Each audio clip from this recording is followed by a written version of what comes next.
नमस्कार दोस्तों, मैं मोहित कुमार और पुनः आपका स्वागत करते हैं एक बार अपने YouTube चैनल KM स्टडी पर। दोस्तों, आज हम चर्चा करने वाले हैं जो मैथ का चैप्टर था नंबर सिस्टम। तो इसमें पार्ट 3 में हम चर्चा करेंगे। जैसा कि हमने पिछले वीडियो में कुछ संख्याओं के बारे में ज्ञात कराया था, सम होती, विषम होती, पूर्णांक होती, पूर्ण संख्या, प्राकृतिक संख्या, परिमेय संख्या, अपरिमेय संख्या और वास्तविक संख्या, इन संख्याओं के बारे में हमने चर्चा की थी। इसके बाद पार्ट 2 में हमने ये देखा था कि जो संख्याओं की विभाज्यता होती है उन्हें किस प्रकार विभाजित करते हैं, उस पर हमने चर्चा की थी। पार्ट 3 में कुछ महत्वपूर्ण फैक्ट पे हम चर्चा करेंगे। तो चलिए सीधा चलते हैं, समय को व्यतीत न करें और सीधा अपने पॉइंट पे चलते हैं। तो शुरुआत करते हैं। जैसे हम शुरुआत करते हैं तो सबसे पहले हमारी शुरुआत होती है, चैप्टर रहेगा हमारा कौन सा, संख्या पद्धति, यानी कि नंबर और सिस्टम। हम आपको एक बात बताना चाहेंगे कि विभाज्यता के अंतर्गत फर्स्ट वीडियो में हमने अभाज्य संख्याओं का एक जो जोड़ा था वो बताया था। तो उसमें कुछ देखने में जो समस्या हुई थी तो उसको थोड़ा यहां दोहराएंगे। जैसे हमने कहा था कि अभाज्य संख्या कितनी है, यानी कि कहां तक, 1 से लेके 100 तक, यहां तक टोटल कितनी अभाज्य संख्याओं की संख्या है, हमने आपसे ये कहा था। तो इसके बारे में हमने आपसे चर्चा की थी कि एक जैसे सूत्र होता है, इसको हम लिखते हैं 44, 22, 32, 23 और 21। इसको आप याद रखें। इसको अगर एक दो बार आप रिपीट करेंगे तो ये आपको बहुत अच्छे से समझ में आएगा। 44 का आधा है 32, 44 का आधा है 22 और 32 का उल्टा है 23। इसको याद रखें। 44 का आधा ये संख्या है और इसका विपरीत है ये 32 के अगर अंकों को हम बदल देंगे तो ये संख्या प्राप्त होगी और 21, यानी कि इस प्रकार का 44, 22, 32, 23, 21। इसका मतलब होता है ये हमारी अभाज्य संख्याओं की संख्या जो होती है वो टोटल कितनी होती है, 25। और अक्सर एग्जाम में पूछा जाता है, बहुत बार पूछा गया है कि सबसे छोटी अभाज्य संख्या कौन सी है। तो क्या कहेंगे कि सबसे छोटी अभाज्य संख्या, सबसे छोटी अभाज्य संख्या। पहले एक बात समझे हम, आखिर अभाज्य संख्या होती कौन है, किसे कहते हैं हम अभाज्य संख्या। अभाज्य संख्या वे संख्याएं होती हैं जिनके केवल दो वर्णखंड हों, एक वो खुद से विभक्त होती है, दूसरा एक से, यानी कि उसके केवल दो ही फैक्टर होते हैं। कोई भी संख्या लेंगे तो इसमें सबसे पहले सबसे छोटी जो अभाज्य संख्या का रोल करती है वो है 2 हमारी, क्योंकि इसके यदि हम गुणनखंड करेंगे तो एक तो 2 होगा और एक 1 होगा। यही इसकी मुख्यतः शर्तें होती हैं कि वो स्वतः खुद के मतलब अपने आप से विभाजित होती है और एक उनका फैक्टर होता है 1। इसके अलावा वो किसी भी पारे से विभाजित नहीं होती हैं। इसलिए क्रम में देखते चलेंगे। हमने आपसे ये बताया कि इनका मतलब होता क्या है, ये समझें आप कि आखिर इनको हम कैसे लिखते हैं और क्या है इनका। देखें, ये रहा इनका, ये 44 का मतलब होता है कि जो 0 से लेके 10 के बीच में संख्या है वो अभाज्य संख्याओं की संख्या कितनी है, 4। और उनको हम लिखेंगे तो 2, 3, 5 और 7। ये संख्याएं भी है, आप थोड़ा इनको नोट करते चलें। 0 से 10 के बीच में 4 अभाज्य संख्याएं, और यदि हम कहेंगे 10 से लेके 20 के बीच में, किससे, 10 से लेके 20 के बीच में कितनी है, तो क्योंकि ये क्रम लिखा है उनका, जितनी जो संख्या है क्रम लिखा है इनका, ये जो है जैसे 2 है तो जो संख्या जिसके बीच में है उनका ये ऊपर क्रम लिखा है। तो इसमें हम देखेंगे एक जैसे 11 संख्या है, एक 13 संख्या है, एक 17 संख्या है और एक 19 संख्या। ये 4 संख्या होती है हमारी 10 से लेके 20 के बीच में। 20 से लेके यदि हम 30 के बीच में देखेंगे तो आपको ऐसी 2 संख्या मिलेंगी। कौन कौन सी, एक तो 23 होगा और एक 29 होगा। कौन सी होगी, एक 23 होगा और एक 29 होगा। इनको आप नोट डाउन जरूर करें। अगले में देखेंगे ये किसके किसके बीच में है, तो यहां भी याद रखें 20 से लेके 30 के बीच में। किसके 20 से लेके 30 के बीच में। इसको आप कुछ भारी भरकम ना लें, क्योंकि इनका एक क्रम चलता है 30 से 40, 40 से 50, 50 से 60, इसी प्रकार क्रमों को लगाया जाता है। इसके बाद देखेंगे 30 से 40 के बीच में कौन सी संख्या है, तो दो संख्याएं हैं, एक तो हमारी है 31 और एक है 37, ये दो संख्याएं हैं। इसके बाद देखेंगे 40 से लेके 50 के बीच में, किससे 40 से 50 के बीच में कौन कौन सी संख्या है, तो तीन संख्या है, 41 है, 43 है और 47 है। ये तीन संख्याएं कौन सी हैं, अभाज्य संख्याएं। इसके बाद देखेंगे 50 से लेके 60 के बीच में, 50 से 60 के बीच में कौन सी संख्या है, तो दो संख्याएं, एक तो हमारी 53 होती है और एक हमारी 59 होती है। ये संख्या अक्सर एग्जाम में पूछी जाती है कि 40 से लेके 60 के बीच में कौन कौन सी अभाज्य संख्या है या कितनी अभाज्य संख्या है। कितनी में तो आप काउंट कर लेंगे, कौन सी में आप यहाँ से इनको थोड़ा अध्ययन करेंगे तो आप समझ जाएंगे कि जिनके केवल दो ही फैक्टर हो, जो स्वतः से और एक से विभाजित हो, वही संख्या जो है अभाज्य संख्या होती है। इसके बाद देखेंगे यदि 60 से लेकर 70 के बीच में देखेंगे कौन कौन सी अभाज्य संख्या होती है, तो इसमें हमारी दो होती है, एक तो होती है 61 संख्या होती है, एक होती है हमारी 67 संख्या। ये दो संख्या होती है, कौन सी होती है, 60 से 70 के बीच में ये दो संख्याएं होती हैं। इसके बाद देखेंगे 70 से लेके 80 के बीच में, 70 से 80 के बीच में कितनी संख्या है, तीन संख्या को यहां लिखेंगे। 70 से 80 के बीच में तीन संख्याएं कौन कौन सी हैं, तो पहली संख्या जो होगी हमारी वो होगी 83, दूसरी कौन सी होगी, दूसरी कौन सी होगी,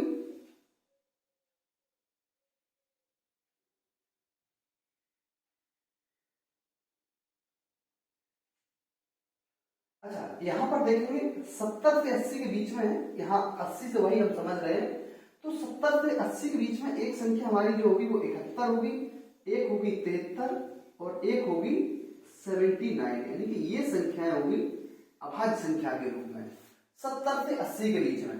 अब यदि हम देखेंगे 80 से 90 के बीच में कौन कौन सी संख्या होती है, तो 80 से 90 के बीच में जो संख्या होती है वो दो संख्या होती है, एक तो हमारी 83 संख्या होती है और एक हमारी 89 संख्या होती है। ये दो संख्याएं होती हैं। और 90 से लेके 100 के बीच में, 90 से लेके 100 के बीच में, ये बहुत बार एग्जाम में पूछा गया है कि वो कौन सी संख्या अभाज्य है जो 90 से लेके 100 के बीच में पाई जाती है। तो आप देखेंगे, आप ऐसे भी काउंट कर सकते हो, जैसे 91 हम लिखेंगे तो 13 से विभक्त होगी, 13 से विभक्त होगी, 13 7 91, 7 से विभक्त होगी, इसके यानी कि 4 गुणक तो पहले ही मिल गए हमें। तो 92 एक सम संख्या होगी नहीं, 93 3 से कटेगी होगी नहीं, 94 2 से कटेगी होगी नहीं, 95 5 से कटेगी होगी नहीं, 96 2 से कटेगी होगी नहीं, 97 संख्या ही होगी, 98 2 से कटेगी, 99 11 से 3 से कटेगी, और इसी प्रकार हम देखेंगे तो 97 एक ऐसी संख्या होगी जो किसी भी संख्या से विभक्त नहीं होगी। इसको हमने पिछली वीडियो में इसको छोड़ दिया था, क्योंकि आपके सारे इसको पूछा था आपसे कि ये संख्या कौन सी होगी, वो बताना था कमेंट बॉक्स में, आपने शायद किसी ने इस बात पे ध्यान नहीं दिया।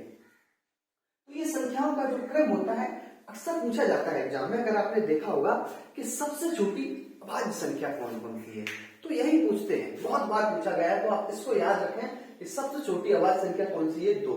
और अभाज्य संख्या के बारे में यदि कुछ वास्तविक बारे में भी पूछा जाए, कुछ गुणों के बारे में पूछा जाए, तो ऐसी संख्या जिसके केवल दो ही गुणज हो, एक खुद से यानी कि स्वतः से और एक से विभक्त होती है। चलिए इसके बाद यदि आप चाहें तो स्क्रीनशॉट ले सकते हैं और आगे थोड़ा इस पर और चर्चा करेंगे। चलते हैं, अब हम देखेंगे कि जो क्रम होता है संख्याओं का, उन संख्याओं को किस प्रकार जो है लिखते हैं और किस प्रकार उनको समझते हैं। जैसे मैंने ये कहा आपसे कि यहां से हम देखेंगे पांच क्रमागत संख्याएं, क्या है, पांच क्रमागत संख्याओं का योग, क्या है, संख्याओं का योग। पांच क्रमागत संख्याओं का योग जो है 65 है। कितना है, 65 है। तो हमने आपसे ये पूछा है कि इसमें आप सबसे बड़ी संख्या, जितनी भी चीजें हो सकती हैं, एक ही सवाल में हम सारी चीजें पूछ लेंगे। पहली बात इसमें होगी कि सबसे बड़ी संख्या बताओ, सबसे बड़ी संख्या बताओ, बड़ी संख्या बताओ। और दूसरे में हम चर्चा करेंगे इसी पे कि सबसे छोटी संख्या बताओ, सबसे छोटी संख्या बताओ। छोटी संख्या बताओ। और तीसरे में यही कहेंगे कि पहली संख्या और तीसरी संख्या, पहली संख्या और तीसरी संख्या का योग ज्ञात करो। पहली और तीसरी संख्या का क्या ज्ञात करना है? तो योग ज्ञात करना है। मित्रों अब एक बात देखना ध्यान से, यहां से होता क्या है, ये बहुत सवाल ये पूछा जाता है। अब इसमें जो जितनी चीजें परिवर्तन होती हैं वो हम यहां से एक ही बार में करेंगे। 5 क्रमागत संख्याओं का योग। यदि गणितीय तरीके से हम चलेंगे तो सबसे पहले हम संख्या मानते हैं x। इसके बाद अगली संख्या कौन सी होगी? तो x + 1 होगी। क्योंकि जो क्रमागत संख्याएं होती हैं उनमें प्रत्येक संख्या एक दूसरे से क्रम से होती है। दूसरे में क्या लिखेंगे हम? x + 2, x + 3, x + 4। ये संख्या हमने लिख दी।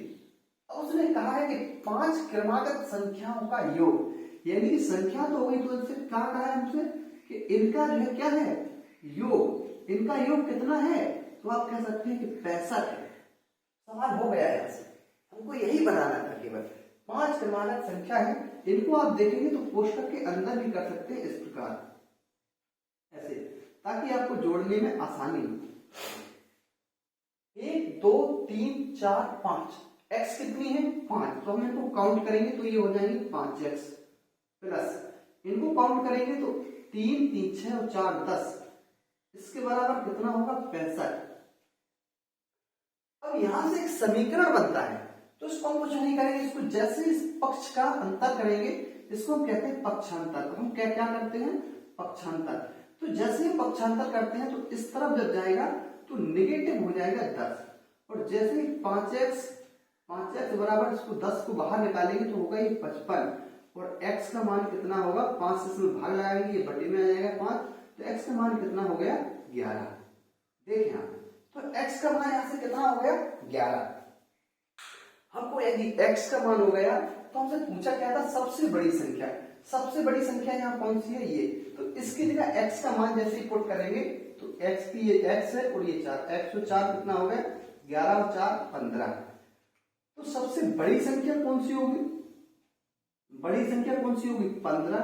छोटी संख्या कौन सी होती? छोटी संख्या यही है, तो x का मान ही है। ये सब तो छोटी संख्या है और ये सबसे बड़ी संख्या है। और इसमें पूछा जाए दूसरी संख्या, तो इसमें 1 जोड़ देंगे, 11 12 हुई।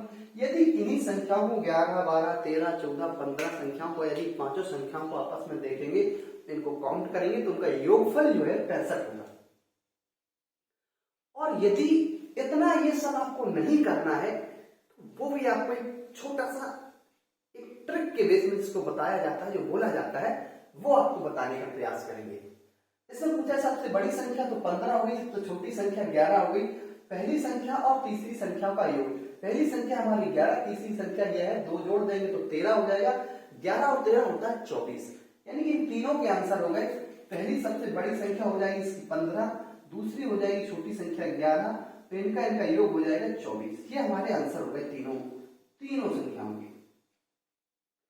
अब हम क्या करते हैं, ऐसे सवाल बहुत बार पूछे जाते हैं, तो हम देखेंगे 5 क्रमागत संख्याओं का योग कितना है? 65। तो हम कुछ नहीं करते हैं, 65 जो संख्याएं हैं वो कितनी है? 5 का योग है। तो जैसे ही हमने 5 का भाग लगाया तो ये 13 बार गया। कितनी बार? 13 बार। याद रखें मित्र आप। तो इसमें संख्या जो होती है वो 5 होती है, तो हमने 5 ही यहां पर एक खांचे बना लिए, 1 2 3 4 5, बस। जब भी ऐसी संख्या में भाग लगाएं तो हमें मध्य की संख्या हमेशा प्राप्त होती है। तो हमने देखा क्रमागत संख्या, तो इससे पहले की संख्या कौन सी होगी? 12, इससे पहले 11, इसके बाद 14, इसके बाद 15। ये हमारी संख्याएं लगाई। सीधा सीधा आप कह सकते हैं, आपको जो पूछना हो आप इसमें काउंट कर सकते हैं। आप चाहे सम संख्या हो, चाहे विषम संख्या हो, चाहे क्रमागत संख्या हो, किसी भी संख्या के बारे में यदि आप चाहें तो इस प्रकार ऐसे आप बना सकते हैं सीधा सीधा। इतनी ही चीजें उसमें पूछी जाती हैं, या एक टाइप और उसमें बन जाता है, यदि आगे की या अगली 2 संख्या को और जोड़ दिया जाए तो उसमें क्या परिवर्तन होगा। इस प्रकार थोड़ा सवाल और बनता है। चलिए थोड़ा और बनाते हैं, इसमें जो भी सवाल बनेंगे उसमें हम बनाने का प्रयास करेंगे। चलिए देखते हैं। ये क्रमागत संख्याओं का था। अब हम देखते हैं कुछ सम संख्याओं के बारे में। जैसे हमने आपसे ये कहा कि 5 क्रमागत सम संख्याओं का योगफल 50 है। कितना है कि 5 क्रमागत सम संख्याएं, 5 क्रमागत और कैसी हैं? सम संख्याएं। सम संख्या 5 क्रमागत सम संख्याओं का योगफल जो है कितना है? 50 है। 50 है। तो उसमें पूछा है कोई भी संख्या बताओ, उसमें संख्या बताओ, पहली बताओ, दूसरी बताओ, हम सब निकालेंगे इसमें। पहले तो आप ये समझें कि 5 क्रमागत सम संख्या है। तो 5 देखो, जब क्रमागत संख्याओं जो होती हैं सम हो या विषम, सम संख्याओं में भी 2 का अंतर होता है और विषम संख्या में भी 2 का अंतर होता है। लेकिन जो क्रमागत संख्या होती है उसमें 1 का अंतर होता है, क्योंकि 3 के बाद 4 आएगी तो 1 ऐड करेंगे, 4 के बाद 5 आएगी तो 1 ऐड करेंगे। यानी ये याद रखें, क्रमागत संख्याओं में 1 का अंतर होता है और सम या विषम संख्या में 2 का अंतर होता है, तभी अगली संख्या आएगी। जैसे मान लिया पहली क्रमागत संख्या देखें सम में, जैसे पहली क्रमागत संख्याओं को जोड़ेंगे क्रमागत रूप से सम में। भाई क्रमागत का मतलब ये नहीं कि 1 2 3 4 5, नहीं, उसमें एक बाउंडेशन है। इसमें कहा है कि 5 संख्याओं क्रमागत हो और सम हो। तो उसमें हम देखेंगे 5 संख्या कोई भी मान लें, 2 4 6 8 10, तो उसमें सब में अंतर कितने का होता है? 2 का अंतर होता है। उसी संख्या में यदि हम देखेंगे तो उसने कहा कि 5 क्रमागत सम संख्याओं का पहले हम देखेंगे x, दूसरा क्या होगा कि x प्लस 2, क्योंकि ये सम संख्या है। यदि क्रमागत होती तो हम 1 लेते, x plus 2, x plus 4, x plus 6 और x प्लस 8, क्योंकि इस प्रकार इसलिए लिखा 1 2 3 4 और 5 संख्या हो गई और पांचों संख्याओं का योग कितना दिया है ना? 50 योग दिया है। तो इसके बाद ही हम इसमें निशान लगाना शुरू करेंगे, क्योंकि हमें योग दिया है। और कुछ दिया होता तो हम उसी प्रकार उसको हल करते। बस समीकरण बन गया। इनको x को काउंट करेंगे तो होगा कितना? 5x प्लस इनको काउंट करेंगे 6 6 12 8 20 बराबर 50। अब इसको हम जैसे इस तरफ ले जाएंगे तो ये माइनस का हो जाएगा, तो होगा 5x बराबर कितना होगा? 30। x का मान कितना होगा? क्योंकि 5 का इसमें भाग लगा देंगे हम, तो x बराबर कितना होगा? 6। x की वैल्यू हमने यहाँ पर ज्ञात कर ली कि 6 हो गई। जब हमें वैल्यू प्राप्त हो गई, संख्याएं हमको दी हैं, तो हमें जो पूछा हम निकाल सकते हैं। इसमें पूछा सबसे छोटी संख्या यही है, सबसे बड़ी संख्या तो ये संख्या यहाँ रख देंगे, 6 प्लस 8 कितना हो जाएगा? तो 14। सबसे बड़ी संख्या कितनी हो जाएगी हमारी? 14। छोटी संख्या, मध्य की संख्या, जो भी संख्या पूछी जाए आप यहाँ से इन संख्याओं को ज्ञात कर सकते हैं। ये जो होता है सम, यही रूल्स होता है सम का और यही होता है विषम का। अब हम देखेंगे एक शॉर्ट की, इसको आप थोड़ा स्क्रीनशॉट ले लें, फिर इसके आगे थोड़ा बताते हैं। चलिए देखते हैं। सवाल यही होगा, केवल इसकी प्रवृत्ति बदलेगी। 5 सम संख्याओं का योग कितना है? 50। हमने 5 का भाग लगाया, ये कितनी बार गया? 10 बार। कितनी बार गया? 10 बार। संख्या 5 है तो हम 5 निशान ऐसे बनाएंगे और हमेशा ये हमें मध्य की संख्या ज्ञात होती है। तो 10 होगी, 10 के पहले 8 होगी, क्योंकि हम सम संख्या लेना है, इन चीजों को ना भूलें आप। और इसके बाद 6 होगी, 12 होगी और ये 14 होगी। इन सभी संख्याओं को आप यदि देखेंगे, काउंट करेंगे तो उनका योग 50 होगा। 14 6 20, 12 20, 20 20 40, 40 10 50। तो इन संख्याओं के बारे में आपको ज्ञात हो गया। अब देखते हैं क्या होता है। जो समस्या होती है, अब उन बिंदुओं पर चर्चा करेंगे। यदि हम यही चीज को यहाँ क्रमागत रहे, लेकिन ये सम की जगह कुछ और लिख दें, माना कि सम की जगह हम विषम लिख दें। क्या लिख दें? विषम, क्योंकि इसको फंसाना भी जरूरी है। विषम, क्योंकि कुछ ऐसी ट्रिक एक निश्चित मात्रा में और निश्चित स्थान पर लगती है। ट्रिक का मतलब होता है ये, यदि कोई सवाल की प्रवृत्ति को बदल दिया जाए तो वहां पर आपकी ट्रिक का कोई रोल नहीं रहेगा। इसलिए हम आपको प्रत्येक सवाल में बेसिक बताने का प्रयत्न करते हैं कि आपको बेसिक चीजें अच्छे से पता हो। तो यहां से हम देखेंगे 5 क्रमागत विषम संख्याओं का योग कितना है? 50 है। अच्छा, पहले इसका बेस बताते हैं। तो पहले x होगी, x प्लस 2। याद रखें आप, सम हो या विषम हो, दोनों में क्या होगा?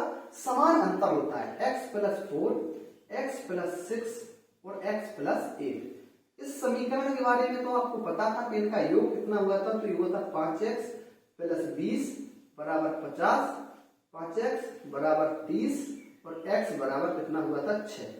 इतना हमने पिछली बार अभी इसी को जस्ट किया था। x का मान कितना निकला हमारा 6। अब एक बात समझे, क्या निकाला हमने, x का मान निकाला यहाँ पर 6। अब ध्यान से देखें आप, कहा कि 5 क्रमागत विषम संख्याओं का योग इतना है, कितना है, इतना। तो ऐसी संख्याओं को जब हमने x का मान निकाला तो x के मान में हम क्या करें कि ये सभी संख्याएं एक विषम रूप परिवर्तन होकर उसका रूप ले लें। ये यहां से हमने ये देखा कि जब ऐसी संख्याएं हैं, यहां पर हमको एक x के बारे में 6 संख्या प्राप्त हुई। थोड़ा यहां पर और देखेंगे, इसी को जो हमारी संख्या है वो संख्याओं का योग कितना है, 50। ठीक है, 5 से हमने जैसे ही भाग लगाया तो ये 10 बार गया। ठीक है, 10 बार गया। कितनी बार गया, 10 बार। 10 बार गया।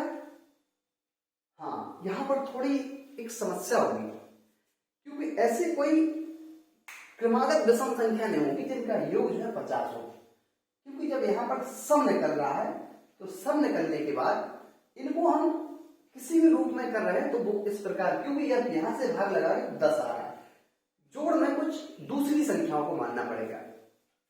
लेकिन आप इसमें केवल एक बात याद रखें कि जो सम हो या विषम हो, हमें कुछ इस सवाल से केवल इतना सीखना चाहिए कि हम उस सवाल को करना किस प्रकार है, बस वो चीजें हम ध्यान दें।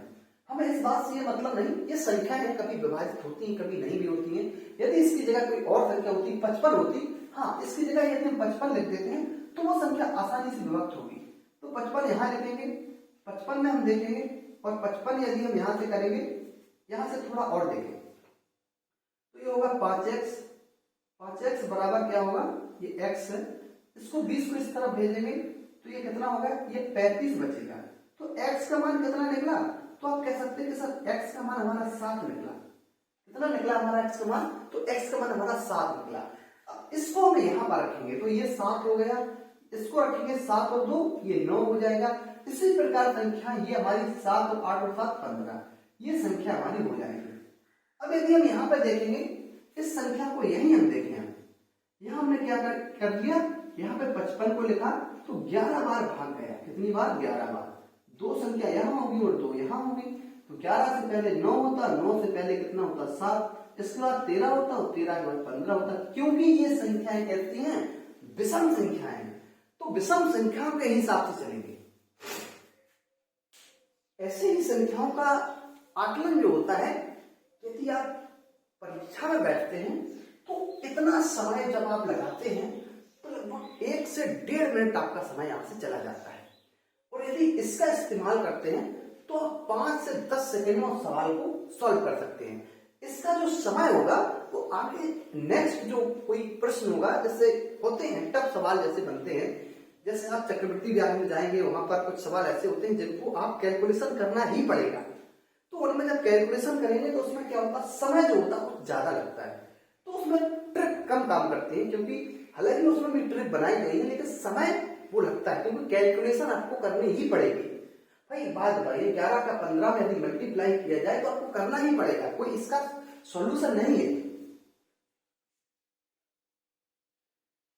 अब हम क्या करते हैं, आगे बढ़ते हैं और कुछ सवालों की तरफ चलते हैं। अब आप ये देखें, हमने आपको क्रमागत संख्याओं के बारे में बता दिया, इन संख्याओं के बारे में बता दिया जो होती हैं योग होती हैं, हम कोई भी संख्या है। अब हम क्या करते हैं, सवालों की तरफ इनकी चलते हैं और रुक करते हैं।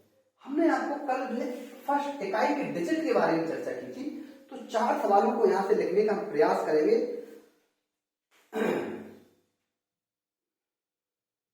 ये हमारे सवाल है, इसमें कोई भी कुछ भी लिख दें, हमें इससे कोई मतलब नहीं है, केवल हमको ये बताना है कि इसके इकाई का अंक कितना होगा। क्या बताना है, इकाई का अंक। ये चलिए इसमें हमको क्या बताना है, इकाई का अंक, इकाई का अंक। इन चीजों को हम इसलिए दोहराना चाहते हैं क्योंकि पिछली बार हमने कुछ संख्याओं को छोड़ दिया था, या आप यूं समझें कि इनका थोड़ा दोबारा से आप रिवीजन कर सकते हैं, अध्ययन हो जाएगा। इसमें हमने एक बाउंडेशन रखी थी कि 1, 6, 5 और 0 यदि किसी भी इकाई के अंक पर होते हैं तो इसमें क्या होता है, यदि इकाई का अंक हो, कोई भी इकाई का क्या हो, अंक हो, तो इसमें क्या होता है, परिवर्तन नहीं होता है, ये वही के वही अंक रहते हैं। इसका फायदा आपको आगे देखने को मिलेगा जब आप एग्जाम में बैठेंगे। मैं आपसे वादा करता हूं, बहुत बार ये एग्जाम में पूछे जाते हैं, सीधा सवाल पूछे जाते हैं कि इकाई का अंक याद करो। उसमें होता क्या है इकाई के अंक में, जब आपको समय को बचाना हो, बड़ी बड़ी संख्याएं लिखी होंगी, उसमें आपको केवल ये याद होना चाहिए। माना कि ये संख्या लिखी है, जैसे आप मान लें कोई संख्या इस प्रकार लिखी है, इसकी पावर इतनी लिखी है। अब आप समझें कि इतना बड़ा करने में, लेकिन इसको हमको करना कुछ नहीं है, हमको ये देखना है जब इकाई का अंक 6 है तो ये कभी भी परिवर्तन नहीं होगा, तो इसका आंसर कितना होगा, 6 ही होगा। इनको देखने में घबराहट की कोई जरूरत नहीं। यदि इसी के स्थान पर यदि हम 1 को करना है तो आप इससे पूरे से कोई मतलब नहीं, इकाई का अंक 1 है तो इसका आंसर भी 1 ही होगा।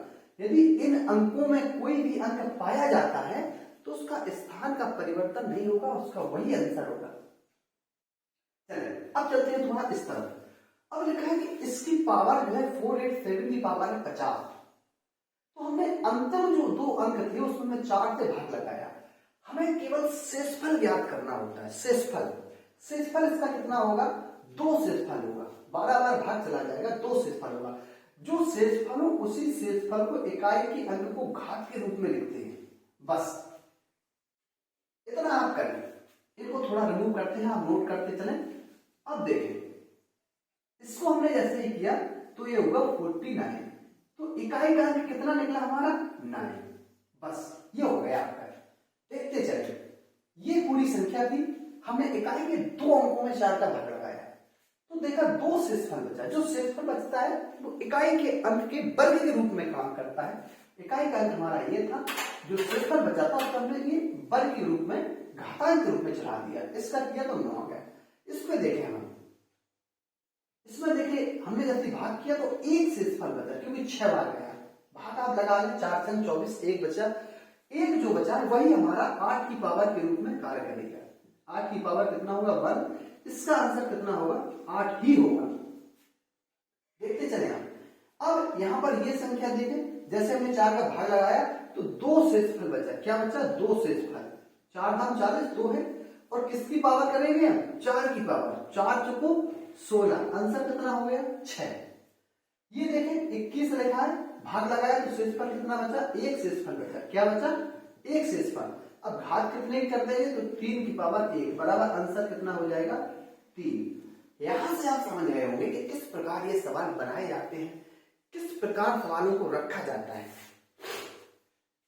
अब थोड़ा एक सवाल की ओर और चलते हैं, रुक करते हैं, क्योंकि ये जो है बहुत बार एग्जाम में पूछा गया है, बहुत अच्छा सवाल है। और ये जैसे हम देखेंगे 7 की पावर 65, 7 की पावर 65 इंटू 6 की पावर 41 इंटू 8 की पावर 962, इसके जो है इकाई का अंक पूछा है। क्या पूछा है, इकाई का अंक। इकाई का अंक आप देखें, आप कितनी आसानी से, कितनी जल्दी इन अंकों को ज्ञात करते हैं। आप समझें इन अंकों को कैसे ज्ञात करते हैं। तो हमने सबसे पहले इसमें क्या देखा, कुछ दिखाई दे रहा है सर, खास बात इसमें, खास बात हमको ये दिखाई दे रही कि ये 6 है बस, क्योंकि 6 का स्थान परिवर्तन कभी नहीं होगा। तो इसके इकाई का अंक कितना हो गया, 6, हमने लिख दिया। इसमें हमने 4 का भाग लगाया, 65 में 1 शेषफल बचा, 16 चुको 64, 1 शेषफल बचा, तो इसकी 7 की पावर 1 यानी कि 7 ही होगा, ऐसे लिख देंगे।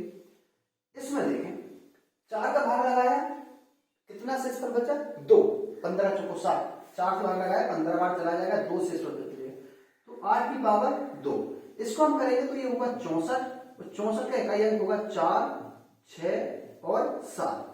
इनका हम काउंटिंग करेंगे, 4 छन 24 की 4 और इंटू 7, 7 चुको 28 यानी कि 8 आंसर हो जाएगा इकाई का अंक। कितनी आसानी से आप समझ गए होंगे कि इकाई का अंक यानी यूनिट डिजिट ज्ञात करने के लिए कितनी आसान से इन सवालों को आप जब ज्यादा से ज्यादा करेंगे आप अपने मैथ में जो भी आपके पास बुक हो उससे बनाने का प्रयास करें। यदि कोई भी ऐसा नहीं आया आपको तो आप कमेंट बॉक्स में सवाल को डाल दें। यहाँ टेलीग्राम चैनल है KM स्टडी नाम से, अब उस पर उन सवालों को डाल सकते हैं। लेकिन एक बात को आप ध्यान रखें कि हम जिस टॉपिक पे चर्चा कर रहे हो आप उसी टॉपिक से रिलेटेड सवालों को ध्यान रखें। अब होता क्या है, और हाँ एक बात और, ये एग्जाम के पॉइंट ऑफ व्यू से हमने बहुत बार देखा है, हमारे कई मित्र ऐसे होते हैं कि जैसे ही परीक्षा हॉल में बैठते हैं हमें ये ज्ञात होता है कि हमें ये सवाल आ जाएगा, होता है, लेकिन उसकी कैलकुलेशन कहीं बहुत ज्यादा होती है, बड़ी होती है। तो ऐसे सवालों को आप तुरंत ही छोड़ दें, सबसे बेस्ट तरीका आपके लिए। लेकिन आपको उस सवाल को हल नहीं करना। आप देखते हैं आपने जैसे ही शुरुआत की उसमें दो समीकरण बन गए, दोनों को काटा, एक्स की वैल्यू निकाली, पुट किया, उसमें ये सब किया, इसके बाद कहीं आपका अंकों का जोड़ना और घटाना गलत हो गया, एक बार करने में आपका आंसर नहीं आया, उसने लगभग 3 मिनट आपके वहां पर बर्थ कर दिए। दोबारा से आपने किया, जल्दी किया, फास्ट किया, 1.5 मिनट उसने फिर लिया और फिर आंसर कहीं हो गया। होता है अक्सर, हम 3 को कभी 12 करते हैं, 3 का 6 में गुणा करते हैं तो 12 ही लिखते हैं, 18 नहीं लिखते हैं। लिखते कुछ हैं, बोलते कुछ हैं, क्योंकि उस समय हमारे दिमाग पर इतना ज्यादा ओवरलोड होता है, क्योंकि हम उन सब चीजों को एडजस्ट करते हैं। क्योंकि 2 घंटे में कभी कभार 150 प्रश्न करने होते हैं, कभी कभार 160 प्रश्न करने होते हैं, कभी कभार 100 प्रश्न करने होते हैं, कभी कभार 200 भी प्रश्न करने होते हैं। जैसे आप देखेंगे यूपी का जो एग्जाम होता है, कई एग्जाम ऐसे, वन रक्षक पुलिस का जो है उसमें 200 प्रश्न आते हैं। तो ऐसे ही सवालों को आप देखें और कोशिश करें, उसकी भाषा ऐसी भाषा बनती नहीं है, एक आध सवाल डाले जाते हैं ताकि आपको उलझाया जाए उनमें, उनसे आपको निकलना है। आने वाले समय में आपको वहां मौका भी मिलेगा। आप जब समय को देखते हैं फिर अंत में जब पहुंचते हैं तब कहते हैं अभी तो हमारे पास 8 मिनट शेष बचा है, तो 8 मिनट आपका इन्हीं बड़े सवालों की तरफ चलते हैं, फिर उनको आसानी से कर सकते हैं और वो अंततः आपका सही आंसर आएगा। और यहां से होती है बढ़त की शुरुआत। हमारे कई मित्र ऐसे होते हैं जो लगभग कहीं कभी कभार नहीं, कई बार, कोई 1 नंबर, कोई 2 नंबर, कोई 1.25, कोई 2.35, इस बॉर्डर पर रहते हैं, वो भी फाइनल मेरिट में। तो कष्ट होता है, बड़ा खेद होता है ऐसे में। फिर आप ये कहते हैं कि हमारे ये इसमें तो ये प्रस्तावना पूछी गई थी, हमारे इसमें तो आर्टिकल 32 पूछा गया था, या हमारे में तो ये पूछा गया था 5,000 से 25 हमको ये आया नहीं। छोटी छोटी चीजें हमारी जो बड़ी पढ़ाई होती है वो गलत हो जाती है। अपने आप को, जो आपके ऊपर प्रेशर होता है, दबाव होता है, उन चीजों को बर्दाश्त करें, उनको समझने का प्रयास करें और ज्यादा से ज्यादा जितना आप समय दे सकें मॉक टेस्ट में दें, ताकि आपकी जो घबराहट है, आपकी जो कमजोरी है, उन बिंदुओं पर सबसे जल्दी यदि काबू पाया जा सकता है तो वो है मॉक टेस्ट। ये बेस्ट तरीका होता है। आप देखते हैं जब आप एग्जाम देते हैं 2 घंटे 120 मिनट, आप समझे तो 120 मिनट में आपको 150 प्रश्न करने हैं। कितना प्रश्न? 150 प्रश्न। अब यहां से बताइए कि आपको 1 मिनट में एक प्रश्न का मौका नहीं मिला। और कई पुलिस में जैसे हम देखते हैं जो तार्किक प्रश्न होते हैं रीजनिंग के, वो इतने बड़े बनाए जाते हैं। रीमा मीना से छोटी है, मीना सालू से बड़ी है, सालू विनय से बड़ा है, विनय उनसे, मतलब कि आपके कम से कम 2 मिनट 1.5 मिनट पढ़ने में चला जाएगा। इस समय को कवर कैसे करें, ये चीजें आप समझें। आप समय को कैसे इसका सही से उपयोग करें, समझें आप इस बात को। बहुत कम जगह आपको इन चीजों के बारे में बताया जाता है। आपको केवल पढ़ाया जाता है और सिखाया जाता है और रटाया जाता है। लेकिन हम कुछ उन बिंदुओं पे भी चर्चा करेंगे, क्योंकि जो भविष्य से जुड़ी हुई चीजें होती हैं उन पर ज्यादा चर्चा करना बेहतर है। क्योंकि हमारे कुछ मित्र ऐसे होते हैं जो बिल्कुल छोटी सी गलती से बाहर हो जाते हैं। कई मित्र हैं हमारे जानने वाले भी, उनका नाम इस प्लेटफॉर्म पर लेना अच्छा नहीं है, कष्ट होता है हमें इस बात का। 3 साल पहले शायद वो लोग वर्दी पहन चुके होंगे और वो यदि वीडियो देख रहे होंगे तो वो समझ भी गए होंगे कि मैं किन लोगों की बात कर रहा हूं। नाम से, जिस व्यक्ति का हम नाम लेंगे कष्ट होगा। तो ऐसा ही एक उदाहरण के तौर पे समझेंगे। उन्होंने हमसे ये कहा कि सर एक आर्टिकल गलत हो गया हमारा, कौन सा? 17। अरे ऐसी चीजों को देखें, सर हमें याद तो बहुत अच्छे रहता है, लेकिन घबराहट में जल्दी जल्दी में हमने टिक कर दिया, क्योंकि हमने बड़े सवालों में भी दे रहे, छोटे सवालों को हमने देखा ही नहीं। बोले हम जैसे लास्ट में पहुंचे तो 10 प्रश्न हमने देख ही नहीं पाई, टाइम की अब हो गया। और लास्ट में कौन से प्रश्न थे? हाँ, ये बात और ध्यान रखें, अंतिम चरण में कौन से प्रश्न आते हैं? कोई भी पेपर में यदि आप ऑनलाइन देते हैं, अंतिम चरण में आसान प्रश्न रखे जाते हैं और शुरुआती चरण में टफ प्रश्न रखे जाते हैं, ताकि आप उन्हीं में पूरा समय दे दें। यही मित्र इन चीजों को ध्यान दें, यही सिलेक्शन से दूर जाते हैं और यही पास आते हैं। हमें किस प्रकार एग्जाम को हैंडल करना है, किस प्रकार अपने प्रेशर को हैंडल करना है, किस प्रकार उस जगह बैठकर अपने आप को संतुष्ट करना है, किन बिंदुओं को गलत नहीं होने देना है। सवाल को तहजीब के साथ पढ़ें। जब आप किसी चीज को पढ़ते हैं तो आपके दिमाग में छपती हुई चली जाती है।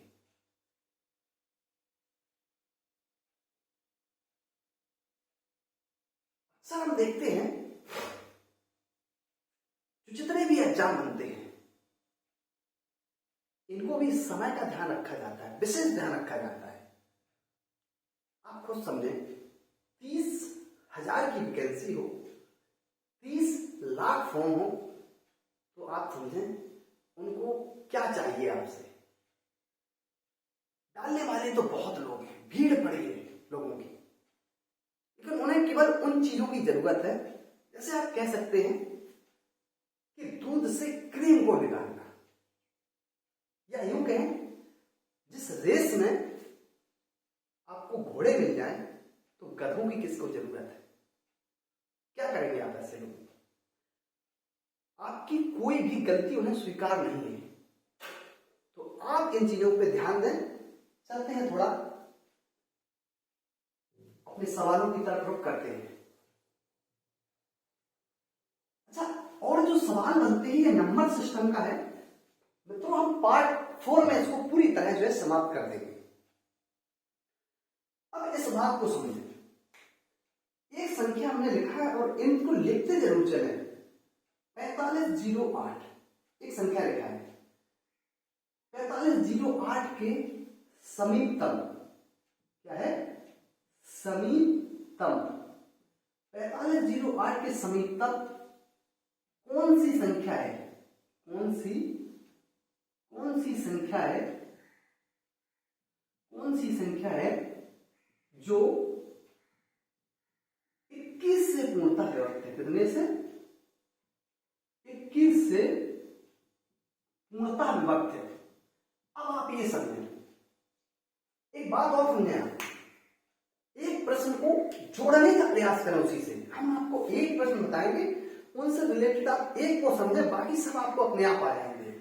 4508 के समीपतम पूछा है, तो 21 से पूर्णतः विभक्त हो, तो हमने क्या किया? 21 से 4508 में तुरंत भाग किया, और 21 दूनी 42, 3 बचा 0, 21 एकम 21, 9 बचा और अंक उतारा 8 का, 21 चौको 84, कितना बचा? 4 और 1 को, कितना बचा? 14 शेष बचा। बहुत अच्छा सवाल है, यदि आप पकड़ते हैं तो यहां से पकड़ने का प्रयास करें। ये क्या है? ये हमारा शेषफल है, शेषफल। तो हमने क्या किया? 4508 में से हमने शेषफल निकाल दिया 14। कितना निकाल दिया? 14 हमको बाहर कर दिया, तो ये बचा 4 और 9 और 3 और ये 4, 43,094। देखने का प्रयास करें, केवल आप देखें बस।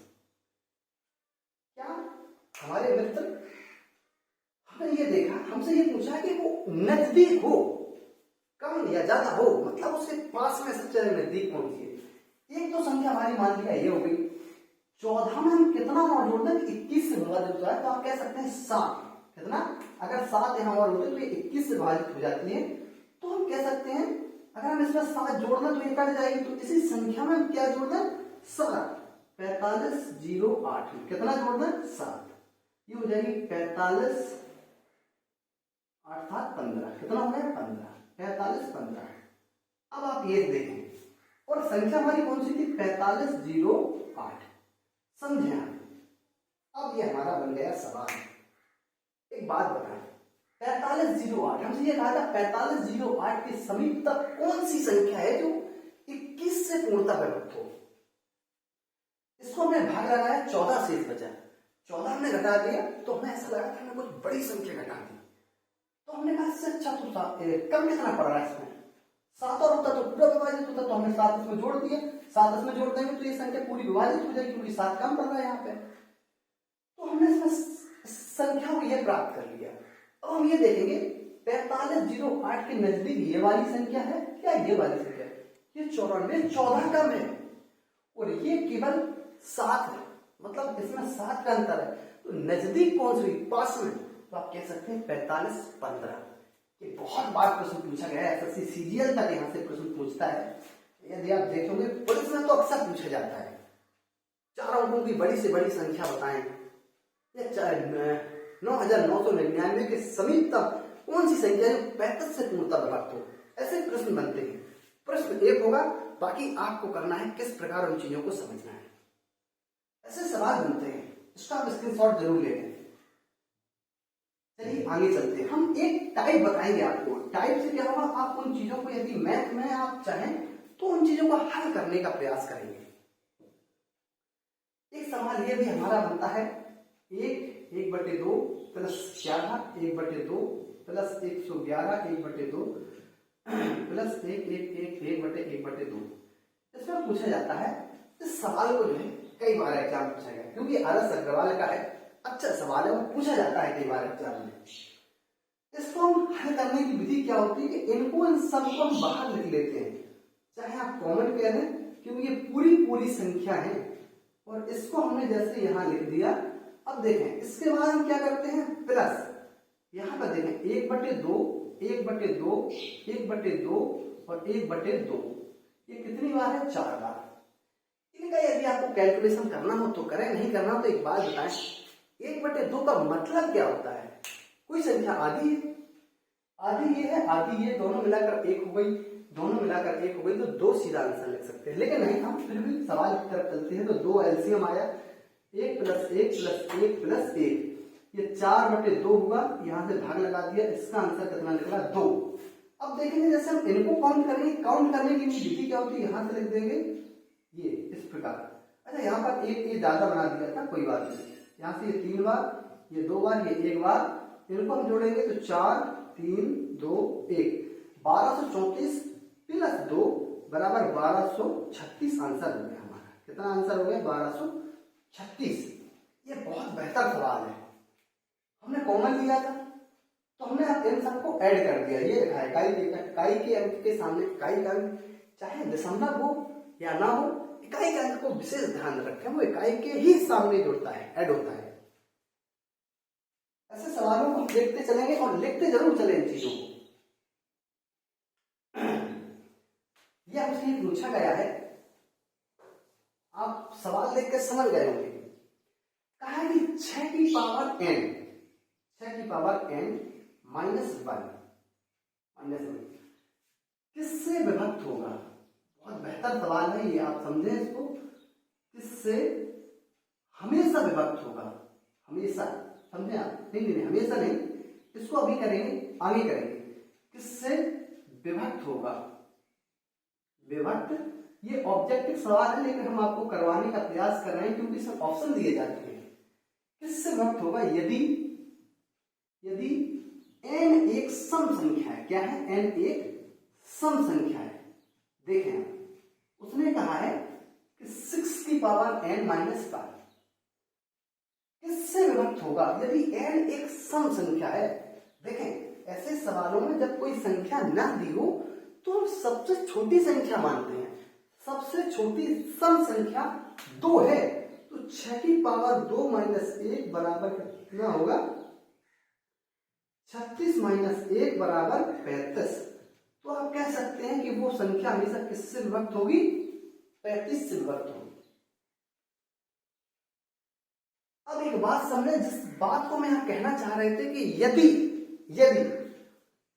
किससे हमेशा विभक्त होगी वो अलग बात होगी। हमेशा का मतलब होता है यदि हम यहां पर 4 करना है, क्या करना है, 4 करना है, ये कर दिया हमने, क्योंकि हम हमेशा से बात कर रहे हैं।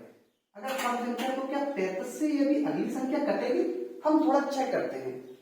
हमने इसको देखा, ये हो गया 36, 36 गुणित 36, इस प्रकार। चलिए मित्र, यहां से एक चीज और बताने का प्रयास करते हैं आपको। जब कोई बात आ गई तो उसको समझ लें। किसी भी संख्या का वर्ग ज्ञात करना हो आपको, किसी भी संख्या का, कैसे करें? हमने यहां देखा 36 का वर्ग निकालना है। कितने का? 36 का वर्ग निकालना है। सभी इकाई का 6 का वर्ग कितना होता है? 36। 3 का वर्ग कितना होता है? 9। हो गया इकाई का वर्ग, दहाई का वर्ग और सब का आपस में गुणा। यहां से लेके ऐसे टिक मारो, 18 दूनी 36 और एक अंक छोड़ दें और ऐड करना है। 6 9 1296। 1296 36 का वर्ग होता है, तो यहां हमने क्या लिख दिया? 1296। क्या लिख दिया? 1296। अब ये संख्या कभी भी 35 से विभक्त नहीं होगी, तो हमेशा की जो कंडीशन होती है वो सम संख्या में लागू नहीं होगी। क्योंकि अब यहां पर एक बात और शेष है, उसने कहा था कि उसमें -1 का भी प्रयोग किया गया है। तो -1 को हम देखते हैं, तो ये हो गया 1295। कितना होगा? 1295 में हम 35 का भाग चेक करते हैं। 35 जो को 140 होता है, 35 दिया 105 होता है। इसमें बचा 4 और 2 और अंक उतारा 5 का। हाँ, ये 7 बार में पूरी तरह कट जाएगी, 245। आहा, अब बात हो गई, अब बात यहां से बन गई। अब हमेशा के लिए याद रखें, तो 6 की पावर n-1 किससे विभक्त होगा? यदि n एक सम संख्या, तो वो हमेशा 35 से विभक्त होगा। क्या होगा? हमेशा होगा 35 से विभक्त। अभी तक हमने नहीं कहा था, अभी तक केवल हमको यही चेक करना था, क्योंकि अब जो गुणज में संख्या निकलेगी वो जब -1 करेंगे तो वो संख्या 35 से विभक्त ही होगी। लेकिन इसका आंसर करना है 35। स्क्रीनशॉट ले लें आप, आसानी से समझते चलें। चलिए और बिंदुओं की तरफ इशारा करते हैं, चर्चा करते हैं, चलते हैं। कहते हैं कि आप जो है एग्जाम हो, पेपर हो, सफलता जो होती है वो समय मांगती है। आप हमारे कमेंट बॉक्स में केवल एक बात बता दें बस, जो विषय आपको समझ में ना आए उस विषय के बारे में थोड़ा बता दें। और आप यदि चाहें,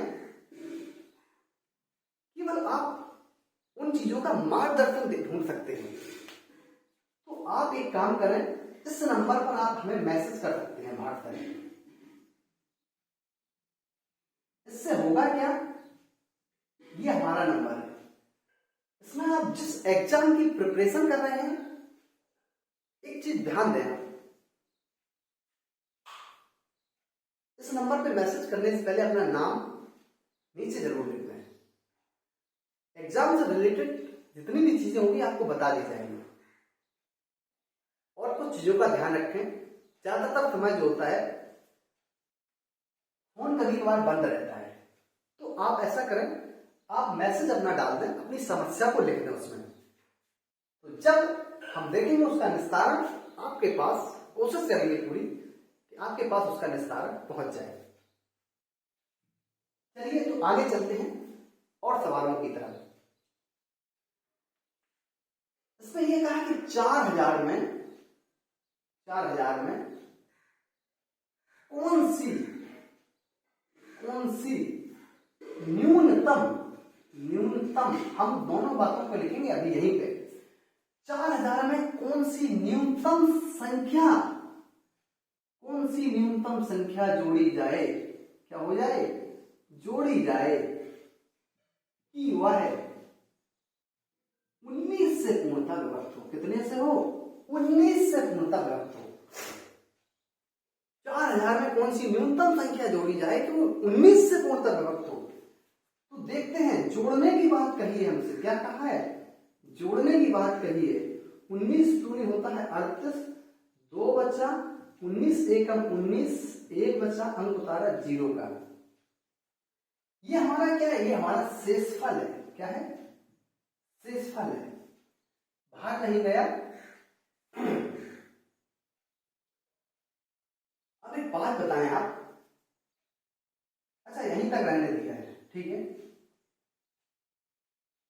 एक बात बताएं आप, यहां ये 10 शेष बचा, तो हम इसमें कौन सी संख्या और जोड़ दें कि ये संख्या जो है उसमें क्या है, न्यूनतम संख्या जोड़ी है। न्यूनतम मतलब छोटी से छोटी, कौन सी न्यूनतम संख्या जोड़ दें ताकि वह 19 से विभक्त हो जाए।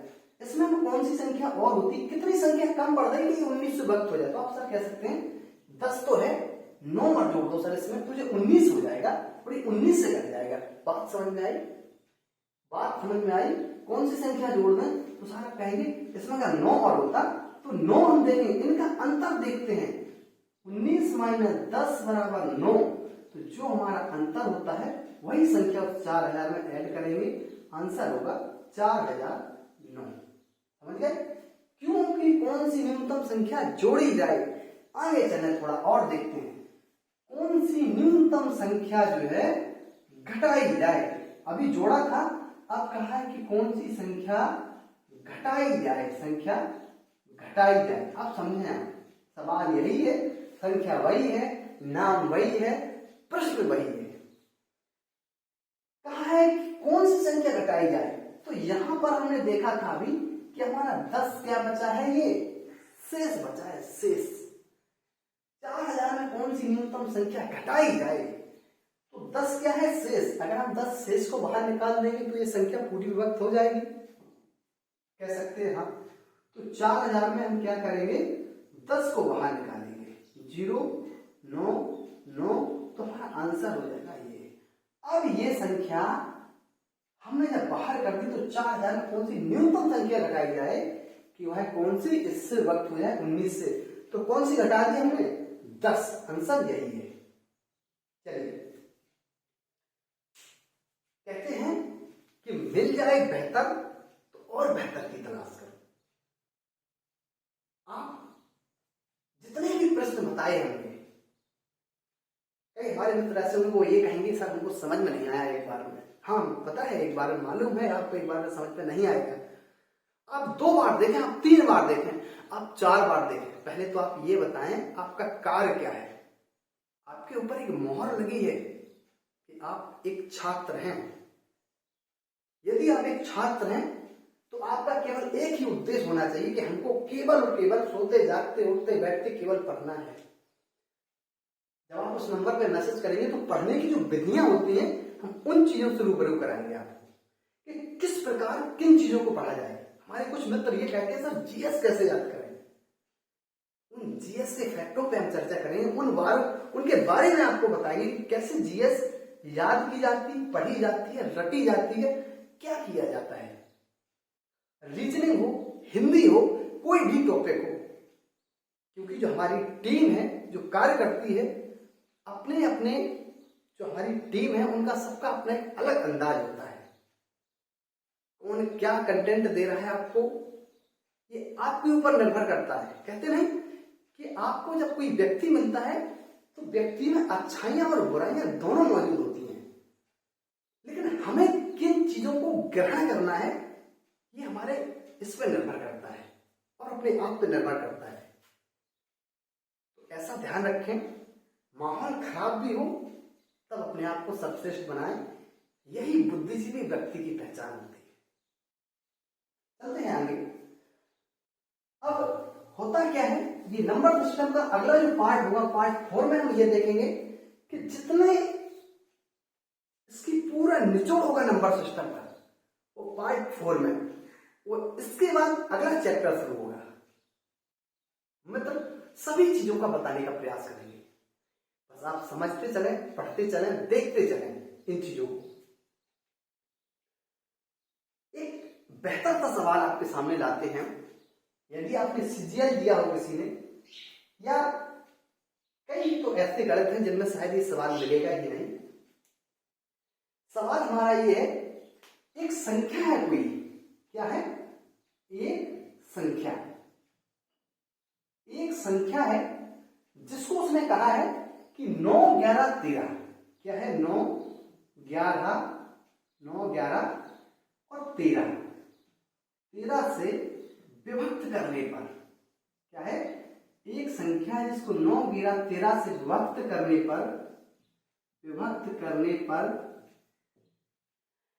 करने पर 8, 9 और 8, 8, 9, 8। अगर आपको दिखाई ना दे तो सुन लें, 8, 9, 8 यहां लिख दें, 8, 9, 8, इसको हटा दें।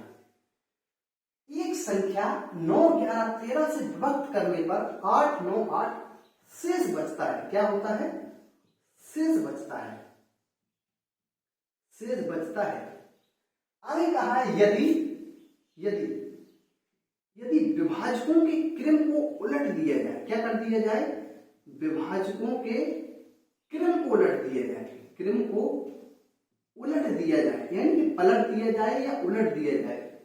उलट दिया जाए तो शेषफल ज्ञात करो। तो शेषफल मतलब बताएं कि कौन सी संख्या शेषफल के रूप में प्राप्त होगी। बहुत बेहतर सवाल है ये और अच्छे सवालों की श्रेणी में आता है ये। तो देखें आप किस प्रकार ऐसे सवालों को करें। एक संख्या है, कहा है कि 9 से, 11 से और 13 से जब हम विभक्त करते हैं, ये हमारी भाजक संख्या होती है। क्या होती है? भाजक। और यहां पर हमारी होती है भाज्य, और ये होती है हमारी शेषफल। इन चीजों को भी आप याद रखें, लिखते चले, इन चीजों को नोट डाउन जरूर करें। तो शेषफल क्या प्राप्त होता सर? तो कहा है कि 8 और 9 और 8 ये शेषफल। अच्छे से समझे, नहीं एक बार में ये सवाल आपको समझ नहीं आएगा। अब ये समझे, हमसे कहा है कि ये हमें शेषफल प्राप्त होता है। शेषफल जब प्राप्त होता है तो सबसे पहले हम एक संख्या मानते हैं, एक। क्या मानते हैं? एक। देखिए ध्यान से देखें मित्र, 13 एकम 13, यहां से करेंगे इसको नीचे से, 13 एकम 13 और 8। क्योंकि हम भाज्य को निकालना है तो भाज्य चाहिए, तो 13 एकम 13, ये शेषफल जोड़ देंगे तो भाज्य कितना निकलेगा? तो सारा आप कहेंगे कि 21 निकलेगा। कितना निकला? 21। कोई दिक्कत? कोई दिक्कत नहीं। 13 एकम 13 और 8 21, कोई दिक्कत नहीं। अगली संख्या हम देखेंगे, इन संख्याओं को हम ए, बी और सी में लिखते हैं, ऐसा कुछ है, लेकिन हम आपको केवल बताने का प्रयास करते हैं। अगली संख्या देखेंगे, इसका जैसे हमने इसमें गुणा किया, 11 एकम 11, 11 दूनी 22 और 21, कितना होगा? 231। और 231 में जैसे ही हम 9 को ऐड करेंगे, क्योंकि वो शेषफल है, तो ये संख्या हमारी कितनी निकलेगी? 240।